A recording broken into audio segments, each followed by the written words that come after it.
Signori, eccoci qui con una nuova recensione su Homunculus, rigorosamente no spoiler, ma prima di iniziare, mi raccomando, iscrivetevi al canale se non l'avete ancora fatto. Homunculus lo definirei innanzitutto un manga psicologico, ma con degli elementi di body horror alla Junji Ito, che mettono ansia e inquietudine sia nel protagonista Susumu Nakoshi, ma anche in noi.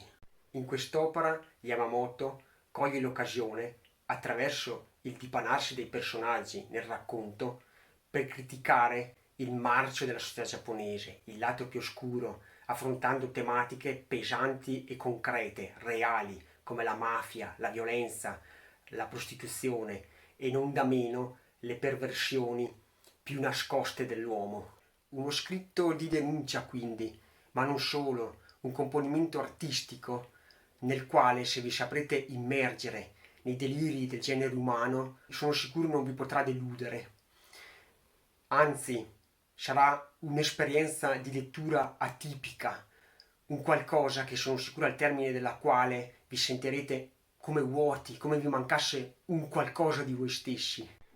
Prima di fare questa recensione ho voluto rileggere un'altra volta l'intera opera per capire se le sensazioni che avevo provato ad una prima lettura fossero rimaste uguali, ovvero che ci fosse stato, diciamo, una sorta di allungamento di brodo, se così si può definire, ma in realtà quegli elementi che mi sembravano superflui, analizzandoli meglio nel dettaglio, proprio grazie a questa seconda rilettura, erano necessari proprio per rendere concreta in tutta l'opera, per chiudere tutto il cerchio dell'opera e scavare in Nakoshi. Infatti, se in alcuni momenti ci sembra si sofferma un po' troppo sulla visione di questo Homunculus, queste sono necessarie per vedere cosa percepisce Nakoshi, analizzandoli attentamente, osservandoli, soprattutto attraverso le loro espressioni,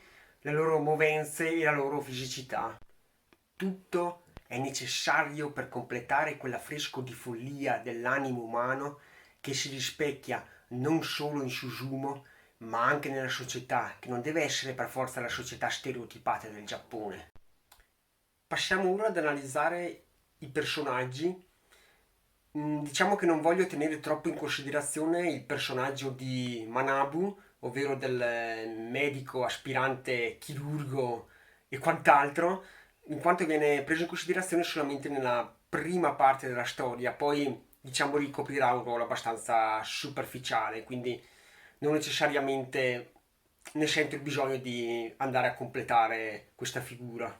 In questo manga Yamamoto fa uso della psicologia e quindi la caratterizzazione dei personaggi, in particolare quello di Nakoshi, è fatta a modino, forse uno dei migliori personaggi caratterizzati di tutti i manga che ho letto, proprio perché viene sviscerato nel suo interno, viene messo sempre più a nudo di fronte alla realtà e acquisirà sempre più consapevolezza di se stesso, del proprio io, attraverso l'incubo e la cura degli homunculus. Susumu è un uomo costantemente diviso in due parti, costantemente in conflitto con un io reale ed un io immaginario, ma forse quest'ultimo è ancora più reale del suo alter ego.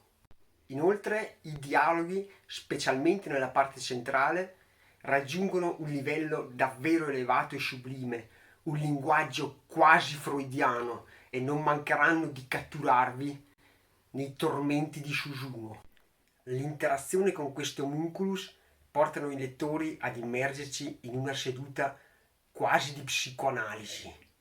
Con gli occhi di Susumu noi vedremo il mondo da un altro punto di vista e resteremo catturati, intrappolati in balia degli homunculus fino a sconfiggerli, a scavare sempre più nel nostro io e perché no, nel marcio di Susumu e di ognuno di noi. Già, perché tutti noi in fondo abbiamo del marcio nell'anima, solo che lo cerchiamo di camuffare con il nostro ego, con il nostro apparire verso gli altri, lasciando dormiente quel lato del nostro inconscio più malato e disturbato.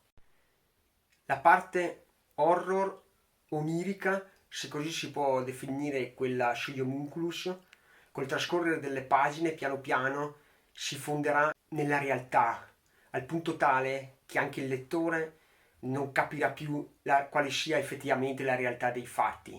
Onirico e vissuto si fonderanno nel protagonista ed in noi. La narrazione in alcuni punti forse è un po' poco credibile ed è piuttosto lenta. D'altronde non ci troviamo di fronte ad un action, ma ad una storia che ti colpisce nell'anima, nel cuore.